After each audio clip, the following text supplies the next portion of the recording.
Don't you ever, the third thing we ought to do, don't ever sweep things under the rug.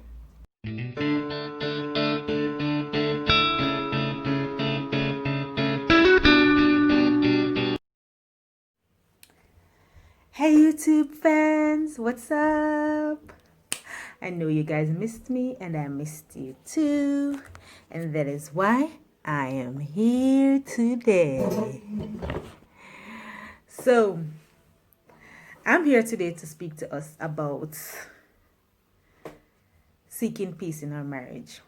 But first, I want you guys to hit that subscribe button down below, hit the thumbs up, and share with your friends. So, how do we seek peace in our marriage? Before we get to a place where marriage is beautiful and fun and all God created it to be, we need to understand that marriage isn't a ball. It isn't a ball and chain like people say. But anyways, I don't want to discourage you. I really don't want to discourage you. So quickly, I must share with you that marriage is lovely. Marriage is fun and it's doable. And that is why I am here today to speak to us about ways in which we can create peace in our marriage. The very first thing we ought to do is to ask God to soften our heart towards His Word, His Spirit's convictions, and towards our spouse. Ezekiel 26 verse 6 says, "And I will give you a new heart, and a new spirit I will put within you, and I will remove the heart of stone from your flesh and give you a heart of flesh." The second thing that we should do is to be the first to apologize. Whenever we do something that hurts our spouse, let us apologize for our words and our actions. We should be willing to step up and say sorry first. Don't you ever, the third thing we ought to do, don't ever sweep things under the rug. It's either we shake the rug off, it's either we shake out the rug, or we live in utter misery. And a miserable existence is not the choice we make for those we love. Tell the truth about our dissatisfaction in our marriage. We should not settle for partial truths because we aren't ready to face potential consequences. Healing is less painful than hiding. If we keep denying our darkness, we limit our strengths. So let us shake out that rug.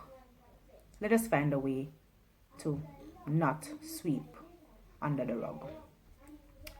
The fourth thing is to own our mistakes. Everyone makes mistakes, and forgiving ourselves and our partner is important for moving past challenges and making our own relationship stronger. When we view taking responsibility for our mistakes as an opportunity to learn, our relationship can become a place that fosters and celebrates growth. Our spouse will respect us for admitting our mistakes. This also enables us to build better relationships and allows us to take responsibility for our lives. Another thing to do is to speak the truth in love. In Luke 6, verses 45, in the King James Version, Jesus said, "A good man out of the good treasure of his heart bringeth forth that which is good. And an evil man out of the evil treasure of his heart bringeth forth that which is evil. For of the abundance of the heart his mouth speaketh." So then, loving thoughts precede loving words. Pausing to think, or even say aloud, "My spouse is the most important person in my life," helps us to treat him or her that way. Harsh words, yelling, and cutting remarks don't belong in a loving relationship. The Bible says, "Do your best to live at peace with everyone." So when we speak to our spouse, make keeping the peace a priority. Encourage our spouse to face issues together. Every one of us is married to an imperfect spouse, and we should confront different trials, different temptations, and different struggles together.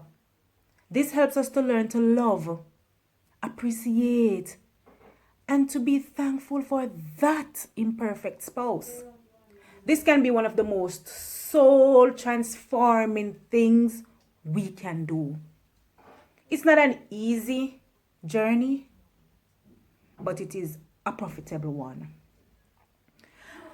Bite on your tongue. Learn to bite your tongue. We become better listeners when we commit to practicing silence in our marriage. It gives us the chance to digest the things that our spouse is saying, especially during a conflict. Practicing the art of biting our tongue gives us the chance to fully appreciate our spouse's point of view. And finally, this is what I want to leave with us today. Seek after God's help daily, and our marriage will grow positively, flourish, blooms. When the love of God, take it from me, when the love of God is poured into our marriage, our tone will become softer, and we will speak more positive words, because we are not able to speak love on our own. The more we get together with God, the more power He will give us to love. Remember now, subscribe, share with your friends, and click that like button. Bye, guys.